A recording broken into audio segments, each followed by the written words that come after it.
जय भीम आप सभी को हमारी ओर से। मैं नेहा गजबिये स्वागत करती हूँ आप सभी का इस कार्यक्रम में, जिसका नाम है बौद्ध जीवन कैसे जिए। कार्यक्रम के पिछले भाग में हमने चर्चा की थी ध्यान के बारे में। हमने जाना कि ध्यान यानी क्या और ध्यान क्यों किया जाना चाहिए। सर, अभी तक हमने जाना ध्यान क्या है और ध्यान क्यों किया जाना चाहिए। सर, हम जानना चाहते हैं कि ध्यान की पूर्व तैयारियाँ क्या है। ध्यान करने से पहले हमें क्या पूर्व तैयारियाँ करनी पड़ती है। ध्यान, जैसे मैंने कहा कि हमारा मन बिखरा हुआ है, भटका हुआ है, लोभ मोह द्वेष में लटका हुआ है। तो जब ये सब हम देखते हैं कि हमारा मन बहुत बिखरा हुआ है और कहीं तो भी हम ध्यान के लिए जाते हैं, ध्यान पढ़ने जाते हैं, ध्यान अपने जीवन का हिस्सा बनाने जाते हैं, तो शीलाचरण बहुत महत्व का है। अगर आप शीलाचरण अच्छा करते हो तो ध्यान अच्छा होगा। आपका शीलाचरण अच्छा नहीं है तो ध्यान नहीं। तो ये पहले हो गया कि मतलब आपका आधार जो है वो शील है, यानी आप कैसे बात करते हैं, आप दूसरों के साथ में व्यवहार कैसा करते हैं, आप कौन सा खाना खाते हैं, आप अगर मांस मछली खाते हैं, आप अगर शराब पीते हैं, सिगारेट पीते हैं, या फिर आप तंबाकू खाते हैं, या आप किसी भी नशीले पदार्थ का सेवन करते हैं, आप अगर किसी की वस्तु को बिना पूछे ले लेते हैं, आप अगर थोड़ा मन व्यभिचारी है आपका, तो आप ये सब बातों के ऊपर अगर काम नहीं करें बाहर में और आप ध्यान को बैठे, तो यही विचार कौन देंगे। यही विचारों से आपका मन दूषित होगा और आपकी प्लानिंग हो सकती है, फिर अंदर में मन में आप अलग अलग बातों को सोच सकते हैं। तो बेहतर है पहले ही इन चीज़ों से थोड़ा सा छुटकारा पाए। ये बड़े मात्रा में हमने करना चाहिए। यानी बहुत बार देखता हूँ मैं कि लोग बहुत ध्यान करने चाहते हैं, पर वो जब लौट के आते हैं ध्यान साधना के शिविरों से, तो उसी प्रकार का उनका व्यवहार रहता है। तो उनके जीवन में ध्यान से कोई परिणाम आया है वो कैसे दिखेगा। ध्यान से परिणाम हुआ है, वो जो मात्रा थी वो निश्चित ही कम हुई होगी, पर जब तक शीलों को मजबूती से आचरण नहीं करता आदमी, वो ध्यान को उस प्रक्रिया को नहीं शामिल हो सकता है, वो कर नहीं सकता। करने का दिखावा भर कर सकता है, पर वो होगा नहीं। इसलिए वो एक बहुत ज़रूरी है कि उसकी ध्यान साधना अच्छी करने की कोशिश करना चाहिए। दूसरा माध्यम ये हो सकता है कि वो ध्यान करने की जो आचरण की कक्षा है वो थोड़ा बढ़ाए। यानी वो ऐसे लोगों के साथ में अपने संबंध रखे जो ध्यान में रुचि रखते हो, वही बातें पढ़े या वही बातें वो सुने जो ध्यान के लिए प्रेरणा दे। उदाहरण के तौर पे अगर बुद्ध और उनका धम्म पढ़ता है, या संरक्षित जी की जो कुछ किताबें पढ़ता है, या अन्य जो लेखक है जिन्होंने बुद्ध धम्म पे बहुत अच्छा लेख लिखे हैं, या बुद्ध धम्म की शिक्षा को उजागर किए, इन शिक्षाओं को अगर पढ़ता है तो उसका ध्यान निश्चित रूप से अच्छा होगा। वरना मान लो कोई उपन्यास पढ़ता है, कोई किसी राजनीति को पढ़ता है, या किसी बिजनेस को पढ़ता है और वो ध्यान करने आएगा, तो निश्चित ही उसके दिमाग में ये बातें ज़्यादा तकलीफ देगी और उसका ध्यान से कम उन बातों पर ज़्यादा मन आकर्षित होगा। इसलिए उसको तैयारी के रूप में लोग उनके साथ में कैसा रहता है, वो उसका समूह कैसा है, वो समूह में वो किस तरीके की बातें करते हैं, तो पूर्व तैयारी के रूप में वो शीलों का आचरण करे, वो वातावरण चुने जहाँ उसको प्रेरणा मिले कि वो ध्यान अच्छा कर सके, और उसका वाचन ऐसा हो जो वाचन उसको मदद करेगा कि ध्यान साधना के लिए प्रेरणा बने। ध्यान साधना करते हो प्रत्यक्ष रूप से वो इस बात की तरफ ध्यान रखे कि उसका जो आसन है वो उसके शरीर जो रचना है उसके अनुसार हो। जो तकिया है, जो उसने बिछाया हुआ जो भी चादर है या फिर जो आसन है, वो बहुत आरामदायक हो। आरामदायक का मतलब है कि उसके स्नायु में पीड़ा ना हो, पर इसका मतलब ये नहीं कि उसका इतना आरामदायक हो कि वो सो जाए।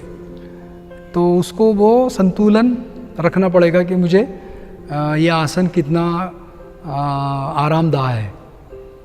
तो ये बात का भी ध्यान रखना पड़ेगा। उसको अगर मैं टेक्निकली भाषा में बताना चाहूँ तो यही बताऊँगा कि उसका पोस्चर अच्छा हो। पोस्चर मतलब बैठक अच्छी हो।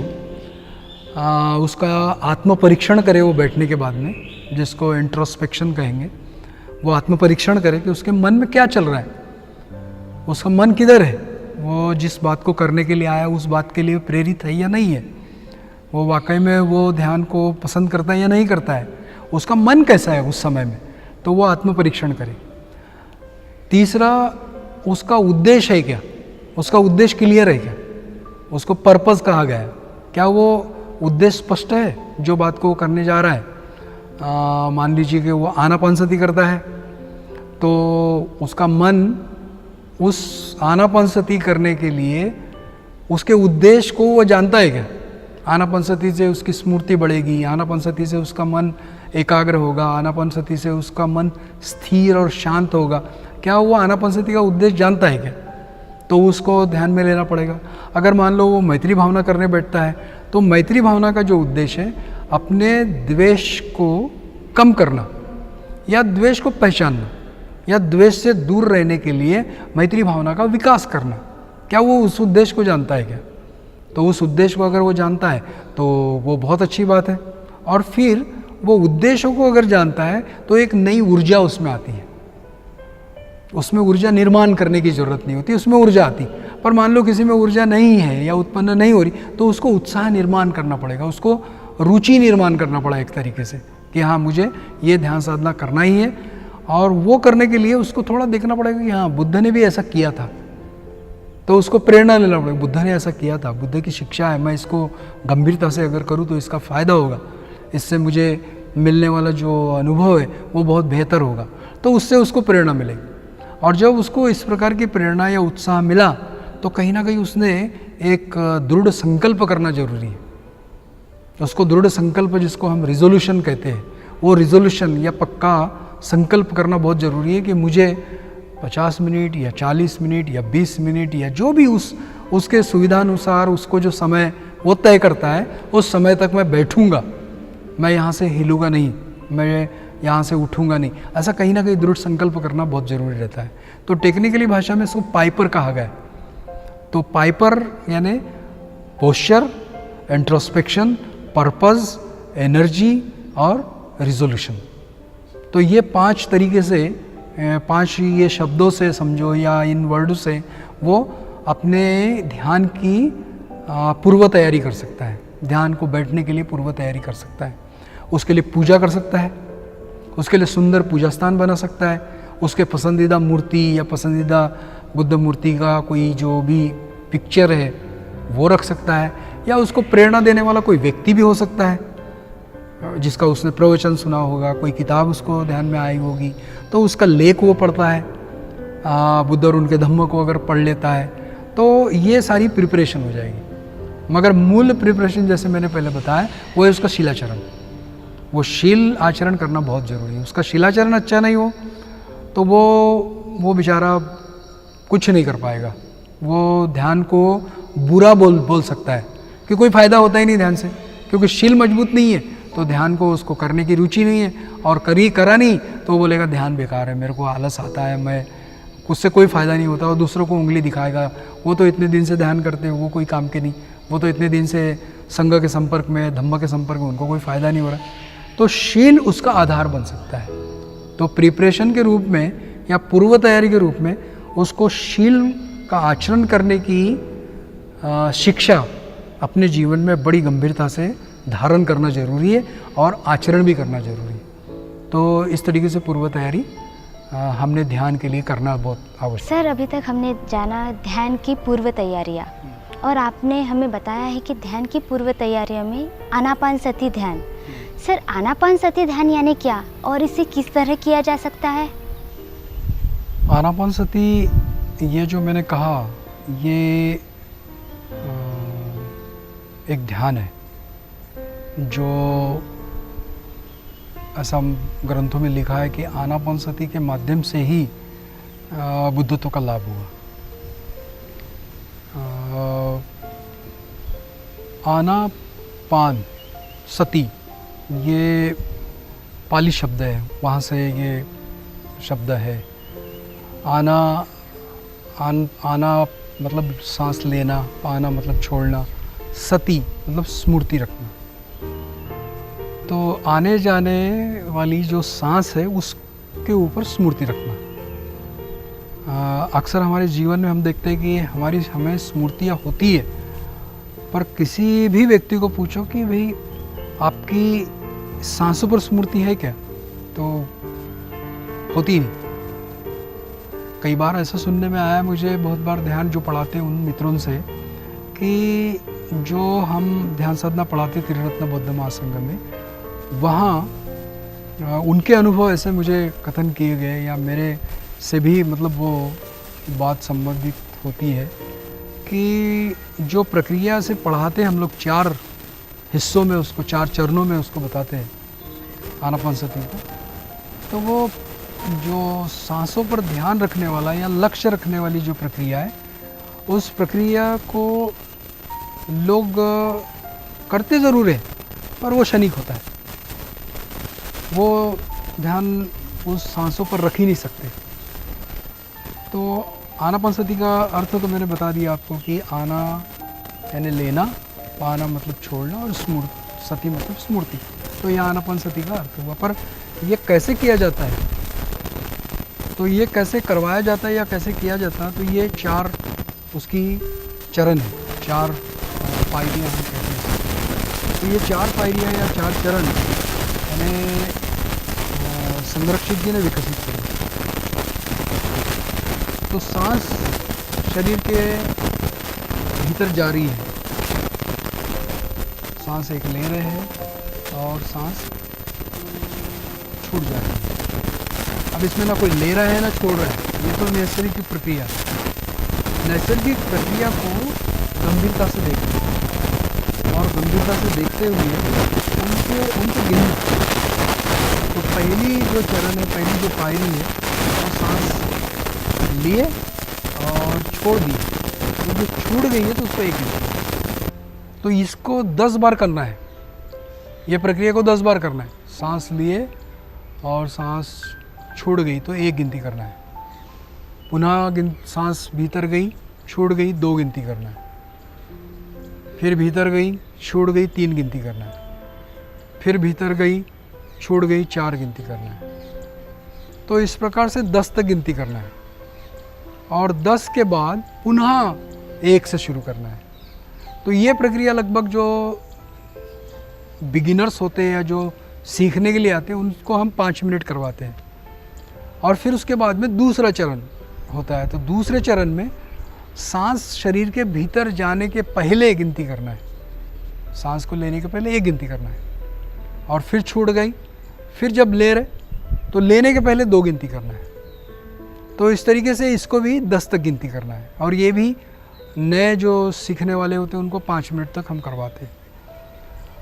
उसके बाद तीसरे चरण होता है, तीसरी पायरी होती है। इस चरण में, इस पायरी में सांस को गिनना छोड़ देना पड़ता है। तो सांस को केवल भीतर जा रही है, वो कहाँ तक जा रही है और कहाँ से वो बाहर निकल रही है, तो उस जाने आने की जो प्रक्रिया है ध्यान की, उसके तरफ ध्यान रखना है, उसके तरफ भी लक्ष्य रखना है, उसके ऊपर ही स्मृति रखना है। और फिर उसके बाद ये 5 मिनट के बाद में चौथा चरण शुरू करते हैं। तो चौथे चरण में ये सांस जो जाना आना हो रहा है उसका स्पर्श बिंदु का है, वो कहाँ छू रही है। किसी को हो सकता है नाक के अग्रभाग में छू जाए, किसी को हो सकता है नाक के मध्य में छू जाए, किसी को हो सकता है उसके होठों में छू जाए, या किसी को हो सकता है शरीर के किसी अवयव में हल्का सा कहीं तो भी यानी स्पर्श ऐसा महसूस हो, उस स्पर्श बिंदु पर लक्ष्य केंद्रित करना है। तो ये 4 चरणों में इस प्रकार से आनापानसति की जाती है। और ये 4 चरणों में जब आनापानसति करने का उसको अनुभव होता है तो उसका समय धीरे धीरे वो बढ़ाता है। और जैसे 20 मिनट करने वाला व्यक्ति फिर 40 की तरफ बढ़ता है, 40 वाला व्यक्ति पुनः अपनी समय को बढ़ाते रहता है, उसके रुचि अनुसार, उसके मिलने वाले समय के अनुसार वो अधिक से अधिक समय बढ़ाता है। और इसका फ़ायदा ये होता है कि उसकी स्मृति बढ़ती है, क्योंकि सांसों पर स्मृति रोज़मर्रा में अगर अनुभव करे आदमी तो डिसिप्लिन होता है, शिस्तबद्ध होता है, और शिस्तबद्ध होने से उसकी शिस्तबद्धता धीरे धीरे उसके जीवन के हर अंगों में प्रकाशित होती है, हर अंगों में वो फैलती है, और उसका जीवन जो है स्मृतिपूर्वक होता है। जैसे बुद्ध को महास्मृतिवान व्यक्ति बोले गए, तो वो महास्मृतिपूर्वक वो भी बन सकता है, ऐसा उसको वहाँ से प्रेरणा मिलती है, अनुभव आता है। तो इस तरीके से आनापानसति ध्यान साधना का अर्थ भी है और करने की प्रक्रिया भी है। आज हमने जाना ध्यान के बारे में, श्वास की स्मृति, आनापानसति ध्यान के बारे में। जिस तरह हम आनापानसति ध्यान से अपने श्वासों के सूक्ष्म संवेदनाओं का अनुभव करके अपने मन को स्मृतिमान, जागरूक एवं एकाग्र बना सकते हैं, जिससे हमें एक बौद्ध जीवन जीने में सहायता होती है। बौद्ध जीवन जीने के लिए ये थी आज की जानकारी। नई जानकारी के साथ हम फिर से हाजिर होंगे बौद्ध जीवन कैसे जिए इस कार्यक्रम में। तब तक के लिए जय भीम। आज के विषय पर अगर आपके मन में प्रश्न है तो आप हमें पूछ सकते हैं। हमारा पता है बौद्ध जीवन कैसे जिए, Lord Buddha TV, flat number 304, Prathamesh Vihar, Ashok Chowk, Nagpur, pin code 440024। हमारा ईमेल आईडी है buddhajivan lbtv@gmail.com।